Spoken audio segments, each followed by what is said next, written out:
Em investigação estão episódios de violência extrema ocorridos aqui, nesta esquadra no Largo do Rato, em Lisboa. Viva! Está com o Expresso da Manhã. Eu sou o Paulo Baldaia.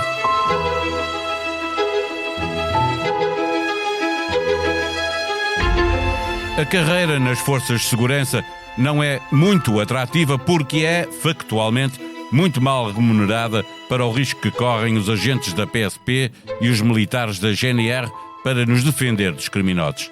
Não ajuda a desconfiança que vai crescendo à medida que os cidadãos vão percebendo que a polícia está, muitas vezes, de mãos atadas no combate que tem de fazer a criminosos, sem respeito pelas forças de segurança e, muitas vezes, dispostos a humilhar os agentes da lei. Mas nada é mais fatal para a imagem da PSP e da GNR do que as duas instituições serem tomadas de assalto por radicais. Sejam os agentes que são acusados de pertencerem a organizações da extrema-direita violenta, preparadas para semear a violência contra cidadãos imigrantes ou ciganos, sejam os que têm sistematicamente comportamentos racistas em esquadras da PSP ou quartéis da GNR, sejam os que, e passo a citar a acusação do Ministério Público, de forma violenta, perversa, descontrolada e descompensada, exibindo mesmo requintes de malvadez, torturam pessoas em situação de grande vulnerabilidade. E ainda há todos os outros que, não tendo praticado estes crimes, deles tiveram conhecimento através de grupos de WhatsApp e nada fizeram, mesmo se a sua condição de agentes da lei lhes dava especial responsabilidade de denúncia. Para tentar perceber o que se passa com a nossa polícia, conversamos com Hugo Franco, o jornalista do Expresso que acompanha as questões de segurança. Não tens a sensação que o teu telemóvel ouve as tuas conversas? Sim, às vezes até parece que sabe o que vou jantar. Não se preocupe. A app Caixa Direta Empresas não ouve conversas, mas ouviu as empresas. As suas funcionalidades mais inovadoras são baseadas nas sugestões dos nossos clientes. Pagamentos com fotografia, pesquisa inteligente de movimentos e notificações em tempo real. Esta é a app desenhada com a experiência de quem a usa, feita para quem lidera. Faça o download. Caixa, com o banco certo ao seu lado, a sua empresa cresce. Caixa Geral de Depósitos S.A., registada junto do Banco de Portugal sob o número 35. Viva Hugo Franco, o que é que se passa com a nossa polícia? Olá, Paulo. A PSP anda de novo nas bocas do mundo, desta vez por causa da detenção de 7 agentes da Esquadra do Rato, em Lisboa. Este é um processo em que já é uma segunda parte do inquérito que começou no ano passado e que levou à detenção a 10 de julho do ano passado de 2 agentes da mesma esquadra. A investigação é interessante, que a investigação é do Ministério Público, que atribuiu à própria PSP também as rédeas da investigação, que também denota que há confiança por parte do Ministério Público que a própria PSP possa investigar os seus homens e, neste caso, as coisas parecem estar a andar. Vamos lá então perceber o que é que se passou no caso da esquadra da PSP no Largo do Rato, em Lisboa. Começou por ser uma acusação a 2 agentes, como estavas a referir. Esta quarta-feira, mais 7 detidos. O que é que se passou ali, de facto? Qual é a acusação que é feita a estes agentes? A acusação nasceu após a detenção dos 2 agentes em julho, como referi.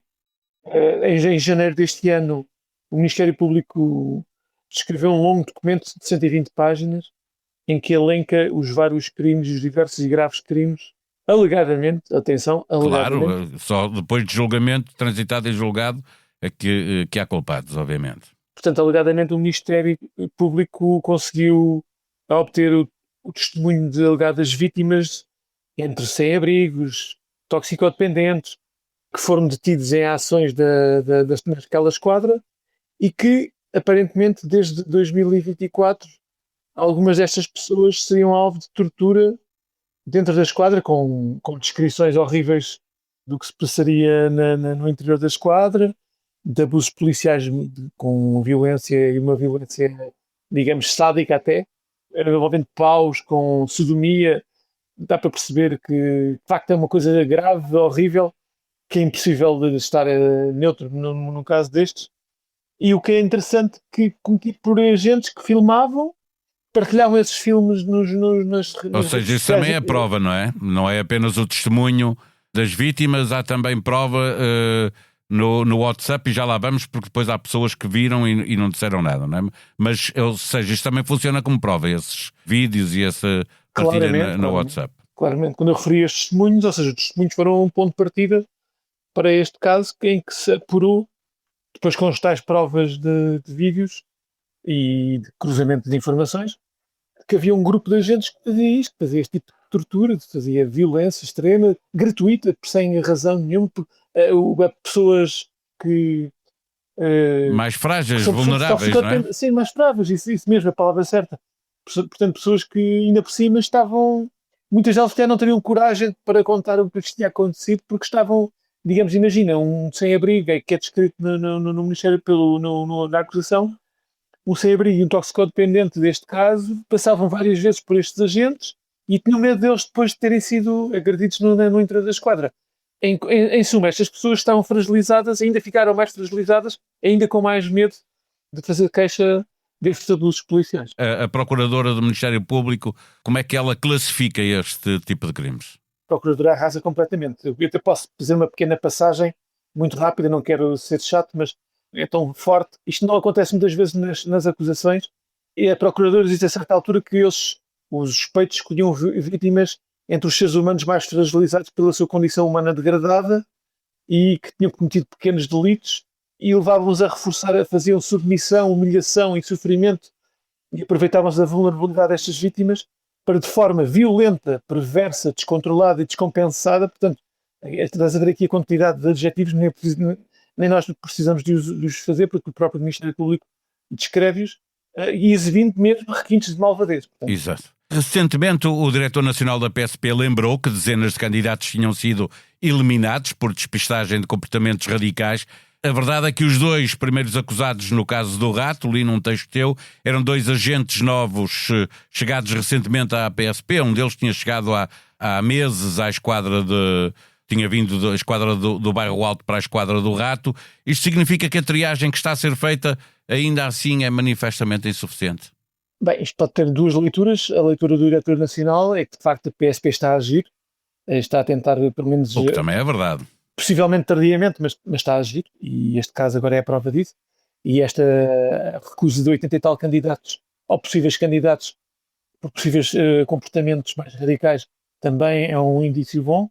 O que é certo é que aconteceram muitos exageros, muitos abusos, terão acontecido, em alguns casos não se provaram, mas o que é certo é que há de facto aqui uma coisa estranha.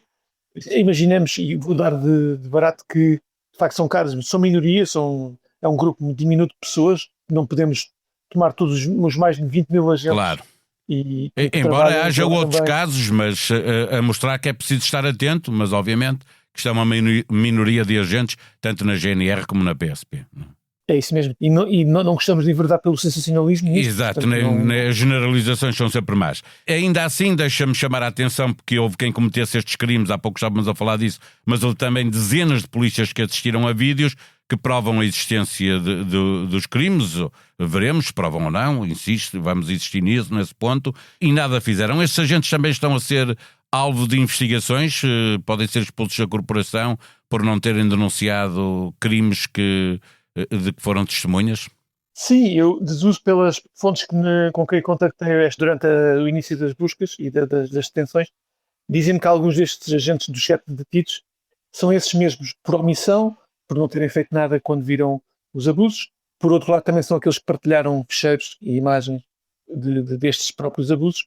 Não são só os agentes que bateram, ou que alegadamente terão batido, mas também os agentes que viram e não fizeram nada ou que partilharam ficheiros e, no fundo, foram coniventes com esta violência. É de notar que nós, quando escrevemos um artigo após a acusação em janeiro, deu para concluir na leitura do despacho do Ministério Público que são seguramente mais de 70 polícias que participavam nestes grupos do WhatsApp e que viram estas imagens. Agora, é óbvio que nem todos têm que pagar, possivelmente vamos imaginar que alguns possam ter feito queixa, vamos claro, imaginar não sabemos. Que alguns... Aliás, para estar a ser investigado, de alguma maneira chegou à PSP e ao Ministério Público. Só recordar 2 casos também não muito antigos, um envolvendo agentes da PSP, em 2 casos, aliás, com grupos violentos de extrema-direita. Esse caso ainda está a ser investigado e há polícias que que estão em prisão preventiva. Num passado não muito longínquo, há um caso de militares da GNR e pelo menos um agente da PSP envolvidos numa rede de tráfico humano e trabalho escravo. Por questões processuais, esses agentes chegaram a ser libertados. Já há sentença depois disso, para este caso? Portanto, vamos separar isto por duas, só para as pessoas que nos estão a ouvir também perceberem bem do que é que estamos a falar. Do que me perguntas, depende que estejas a falar no caso da infiltração de grupos de extrema-direita nas polícias. Nas polícias, exatamente, com o chefe. Ao movimento armilar e o 1143. E o 1143. E aí houve aqui, de facto, polícias de tipos. Portanto, são casos recentes, são casos que têm menos de 6 meses e, portanto, ainda falta vir a acusação, ainda falta haver mais investigação. Mas nos primeiros indícios, sim, um dos movimentos de extrema-direita era liderado, aliás, por um agente da PSP que estava na Polícia Municipal. Esse está em prisão preventiva. No caso do grupo 143 também foi identificado um polícia, no entanto, só foi indiciado por posse de arma ilegal, ou seja, não foi indiciado por crimes de ódio. Em relação ao outro caso que falas, que é do Alentejo? Do Alentejo, em que havia, alegadamente, militares da GNR a ajudar a exploração de imigrantes e seriam uma espécie de capatazes e pagos para vigiar os imigrantes enquanto estes trabalhavam. De facto, acabaram por não serem pronunciados, indiciados, foram investigados, mas acabou por não haver provas suficientemente fortes pelo juiz de instrução de que faziam parte desta rede de exploração ilegal. No entanto, deixo aqui a nota de que todos estes indícios são maus demais, as polícias não podem compactar com isto, porque isto, por um lado, mancha a instituição ou as instituições, portanto, logo aí as polícias têm que agir rapidamente para limpar a casa e extirpar estas pessoas que não dignificam a profissão e que acabam por depois manchar todos os colegas que trabalham todos os dias, que acordam e dormem e ganham o seu salário condignamente e que querem ser reconhecidos pelo seu trabalho e, portanto, acabam por manchar também o trabalho de milhares de colegas que o fazem bem.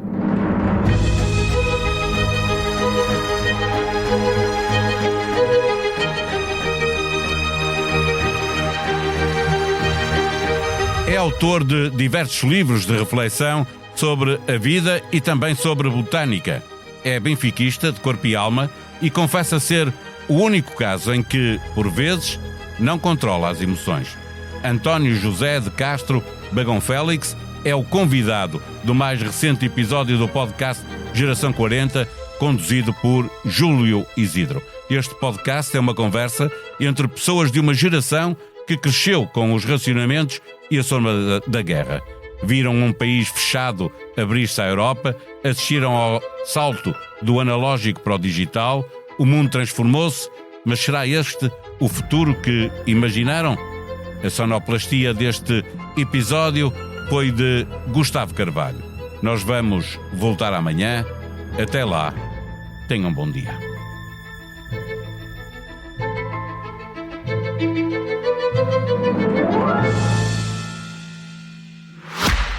Não tens a sensação que o teu telemóvel ouve as tuas conversas? Sim, às vezes até parece que sabe o que vou jantar.